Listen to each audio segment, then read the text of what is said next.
Praise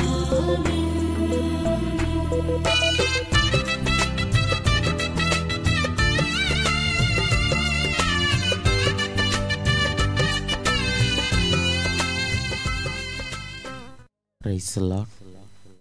దేవుని పరిశుద్ధమైన నామమునకు మహిమ కలుగును గాక.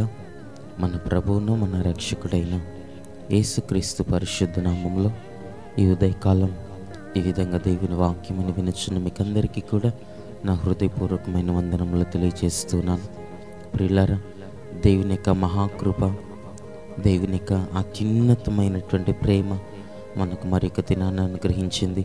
గడిచిన దినమంతా ఆయన కృప రెక్కల క్రింద ఉంటున్నటువంటి క్షేమముతో ఆరోగ్యముతో ప్రభు మనలను నింపి ఈ దినం దేవుని స్తుతించి ఆయన మాటలను విని ఆయనను ఘనపరచగలిగిన కృపను ప్రభు మనకు అనుగ్రహించారు. కాబట్టి ఒకసారి చేతులెత్తి దేవుని కృప కొరకేసి దేవునికి స్తోత్రాలు చెల్లిద్దాం. స్తోత్రం స్తోత్రం స్తోత్రం స్తోత్రం స్తోత్రం స్తోత్రం స్తోత్రం. ప్రభు మనకిచ్చిన నూతనమైన దినములో దేవునికి ఇష్టలుగా మనం జీవించే భాగ్యం ప్రభు మనకిచ్చినట్లుగా స్తోత్రాలు చెల్లిద్దాం. స్తోత్రం స్తోత్రం స్తోత్రం స్తోత్రం స్తోత్రం. ఆమేన్. మంచిది. కొద్ది నిమిషాలు దేవుని యొక్క వాక్యం మనం ధ్యానించుకుందాం. చూడండి, బైబిల్ గ్రంథంలో నుండి ఈ ఉదయకాలం దేవుని యొక్క వాక్యమును మనం ధ్యానించుకున్నట్టు కొరకు 2వ తిమోతి పత్రిక 2వ అధ్యాయము 16వ వచనాన్ని బైబిల్ గ్రంథంలో మనం చదువుకున్నప్పుడు అక్కడ ఈ విధముగా వ్రాయబడుతున్నది: అపవిత్రమైన వట్టి మాటలకు విముఖుడవై ఉండుము, అట్టి మాటలాడువారు మరి ఎక్కువగా భక్తిహీనులగుదురు అని భక్తుడు అక్కడ మాట్లాడుచున్నాడు. దేవుని నామానికి మహిమ కలుగునగాక. హల్లెలూయా. ప్రియులారా, దైవజనుడు మాట్లాడుతూ ఏమంటున్నాడనగా, అపవిత్రమైనటువంటి వట్టి మాటలకు నీవు విముఖుడవగా ఉండుము. అపవిత్రమైనటువంటి మాటలు నీ నోటికి రానివ్వక, అపవిత్రమైనటువంటి మాటలను నీ నోటి ద్వారా నీవు ఉచ్చరించగా, అపవిత్రమైనటువంటి ఆ క్రియలు ఆ మాటలకు నీవు విముఖుడవగా ఉండుము అన్నతుడు అంటున్నాడు. అటువంటి మాటలు ఆడేటువంటి వారట, అటువంటి మాటలు నీ నోటికి వచ్చినప్పుడట అపవిత్రమైనటువంటి క్రియలు, అపవిత్రమైన మాటలు, అపవిత్రమైనటువంటి పదములు నీ నోట నుండి నీవు పలికినప్పుడట మనమట మరి ఎక్కువగా భక్తిహీనులముగా మారిపోతాము అని దైవజనుడు హెచ్చరిస్తున్నాడు. దేవుని నామానికి మహిమ కలుగునగాక. ఈ రోజుల్లో మన ఆత్మీయ జీవితాల్లో దేవుని దగ్గరకు వచ్చి దేవుని వెంబడిస్తున్నటువంటి మన ఆత్మీయ జీవితాల్లో మనము మన నోటి మూలముగా అపవిత్రమైనటువంటి మాటలను మనం ఎన్నడూ కూడా మనం పలకకూడదట. అపవిత్రమైనటువంటి మాటలకు మనము విముఖులముగా మనం ఉండాలట.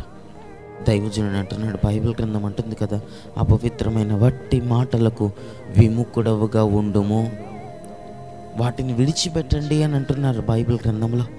ఎప్పుడైతే అపవిత్రమైనటువంటి మాటలను మనం ఉచ్చరిస్తూ ఉంటామో, అపవిత్రమైనటువంటి క్రియలను ఎప్పుడైతే మనం చేస్తూ ఉంటామో, అపవిత్రమైనటువంటి పదములను నీ నోటి మూలముగా మనం ఎప్పుడైతే పలుకుతూ ఉంటామో భక్తిహీనులముగా మనం మారిపోతామట.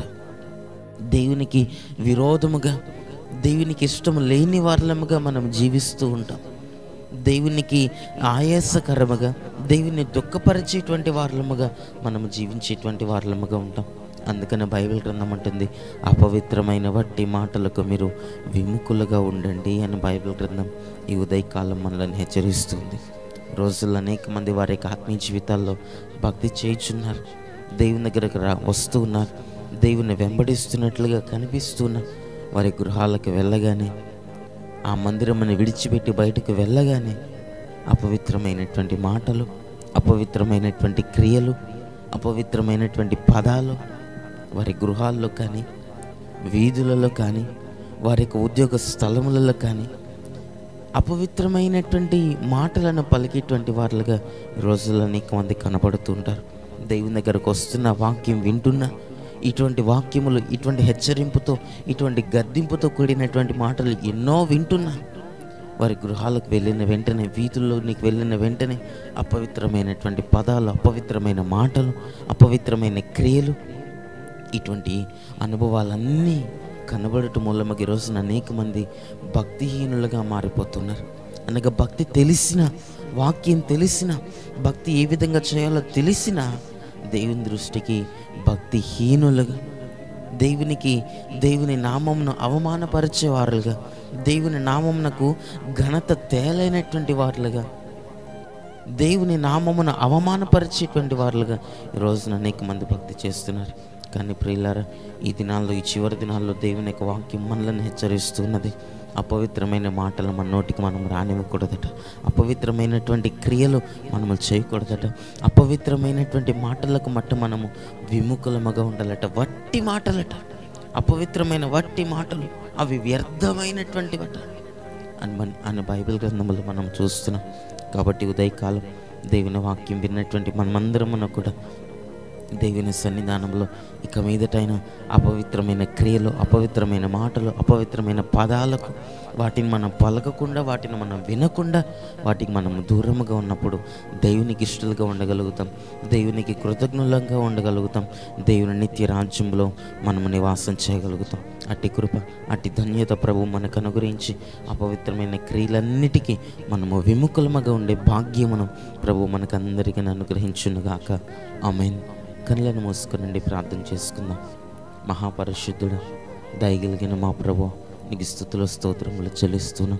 ఈ ఉదయకాలం మీరు మాకు సెలవిచ్చిన నీ మాటలను బట్టి నీకు స్తోత్రములు ప్రభు. అపవిత్రమైనటువంటి వట్టి మాటలకు మేము దూరముగా ఉండాలని, విముఖులముగా ఉండాలని, వాటి ద్వారా మేము భక్తిహీనులం అయిపోయేదమని, అపవిత్రమైన మాటలను పలికినప్పుడు, అపవిత్రమైన మాటలను మా నోటి మూలముగా మేము ఉచ్చరించినప్పుడు నీ దృష్టికి భక్తిహీనులుగా మారిపోతామని లేఖన భాగం మమ్మల్ని హెచ్చరిస్తుంది. ప్రభా, నీ వాక్యం విన్నటువంటి మేము మా ఆత్మీయ జీవితాల్లో అపవిత్రమైనటువంటి క్రియలు, అపవిత్రమైన పదాలు, అపవిత్రమైనటువంటి మాటలను వినక, వాటిని పలుకక, వాటిని ఉచ్చరించక, వాటికి మేము విముఖులముగా దూరముగా ఉండి నీకు ఇష్టలుగా జీవించే భాగ్యం మాకు అనుగ్రహించండి. అటు సహాయం, అటు కృపను మాకు అనుగ్రహించి ఈ వాక్యం విన్నటువంటి ప్రతి ఒక్కరిని మీరు దీవించండి, ఆశీర్వదించండి. నీ దృష్టికి భక్తి కలిగినటువంటి వారులుగా, నేను సంతోషపరిచే వారులుగా జీవిస్తూ నీ నిత్య రాకడకు సిద్ధపడేటువంటి భాగ్యం మాకందరికీ అనుగ్రహించండి. ఈ దినమంతా ప్రభా వారి కుటుంబాలకి క్షేమం అనుగ్రహించి, కృపతో నింపి, నెమ్మదితో నింపి, ఆరోగ్యములతో నింపి నిరాకుడు కొరకు మమ్మల్ని అందరినీ సిద్ధపరచమని యేసు నామములో ప్రార్థించి అట్టి కృపను పొందుకొని నామ తండ్రి. ఆమేన్.